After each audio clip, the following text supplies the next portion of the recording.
তিতাবৰত সাংসদো বিৰোধী দলৰ, বিধায়কো বিৰোধী দলৰ। গতিকে উন্নয়ন একো নহয়, দিনৰ পৰা পুৱাৰ পৰা গধূলিলৈকে তেওঁলোকে কেৱল গালি পাৰি থাকে। আৰু সকলোৱে জানে যে ডাবল ইঞ্জিনৰ কিয় প্ৰয়োজন। সকলো কামবিলাক তালমেলেৰে কৰিব লাগে। বিৰোধীজনে আৰু ৰাতিপুৱাৰ পৰা গধূলিলৈকে গালিহে পাৰি থাকে, তেওঁলোকে একো কাম কৰিব নোৱাৰে। গতিকে এতিয়া বক্তৃতা দিয়া সংসদ বা সদনৰ বা বিধানসভাৰ বাহিৰে ভিতৰে এনেকৈ মাইক্ৰফোনৰ কথা কোৱা মানুহৰ পৰিৱৰ্তে তিতাবৰৰ উদাহৰণস্বৰূপে নাজিৰ আৰু এইকেইটা সমষ্টিৰ আচলতে ৰাইজে বিকাশ বিচাৰিছে, চৰকাৰৰ অংশ হ'ব বিচাৰিছে। আৰু সেইকাৰণে কেৱল বিজেপি বা এজিপিয়ে নহয়, স্থানীয় ৰাইজে এইবাৰ সিদ্ধান্ত লৈছে যে এইবাৰ তিতাবৰ এইবাৰ হিমন্ত বিশ্ব শৰ্মাৰ সৈতে। এইটোৱে শ্লোগান, তিতাবৰ এইবাৰ হিমন্ত বিশ্ব শৰ্মাৰ সৈতে। আৰু তাৰ প্ৰতিনিধিৰূপে, তেখেতৰ প্ৰতিনিধিৰূপে ধীৰাজ গোৱালা থাকে। ৩,৫০০ আমাৰ বুথ পৰ্যায়ৰ মূল কাৰ্যকৰ্তাসকল আহিছে। আমাৰ প্ৰত্যেকটো বুথৰ দলীয় কাৰ্যকৰ্তাসকল আহি আজি আমাৰ এই সভাত, সাংগঠনিক সভাত অংশগ্ৰহণ কৰিলে।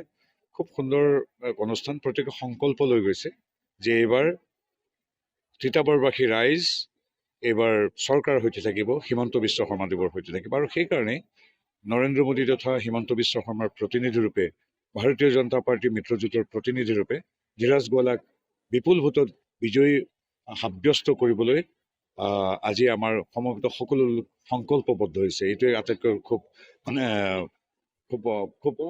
সুন্দৰ অনুভৱ। আমি বিৰোধী দলৰ কথা কোৱাটো অনুচিত।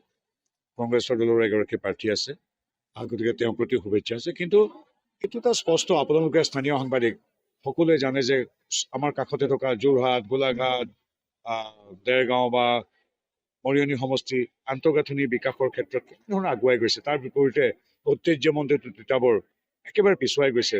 মই প্ৰয়াত মুখ্যমন্ত্ৰী মহোদয় তৰুণ গগৈৰ দিনৰ কথাটো নকলোৱে, বা বিগত 10 বছৰত যিমানখিনি হ'ব লাগিছিল, আৰু আমাৰ তিতাবৰৰ এটা মানে কি সংযোগবদ্ধ নহ'লগৈ। আৰু ৰাইজ খুব উৎসাহিত।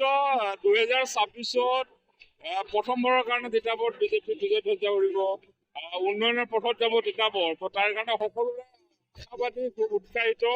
আৰু মই ভাবো যে আমি খুব সুন্দৰ ফলাফল কৰিবলৈ সক্ষম হ'ম 2026। আৰু তিতাবৰৰ উন্নয়নৰ গতি দিনৰ পৰা স্থবিৰ হৈ আছে। আৰু নিৰ্বাচনত ৰাইজে ভোট দিয়ে উন্নয়ন বিচাৰি, কেতিয়াও ৰাইজে পিছুৱাই যাবলৈ ভোট নিদিয়ে। যিজন মানুহে 5টা বছৰত আপুনি কি কৰিলে বুলি সুধিলে কোনো উত্তৰ দিব নোৱাৰে। 5টা বছৰত আপুনি কৰা এটা ভাল কামৰ কথা কওক বুলি ক'লে উত্তৰ দিব নোৱাৰে।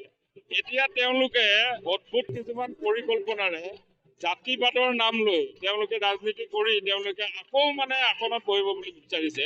গতিকে আমাৰ দলীয় কাৰ্যকৰ্তা আৰু আমাৰ মৰমৰ যিসমূহ এইখন তিতাবৰক ভাল পোৱা যিসমূহ লোক আছে, যুৱ প্ৰজন্ম আছে, তেওঁলোকে এইবিলাক কথাক বিশ্বাস নকৰে, তিতাবৰক উন্নয়ন দিশত দিবলৈ বিশ্বাস কৰিব। গতিকে আমি খুব আশাবাদী যে তিতাবৰত এইবাৰ বিজেপি বিজয় ধ্বজা উৰিব।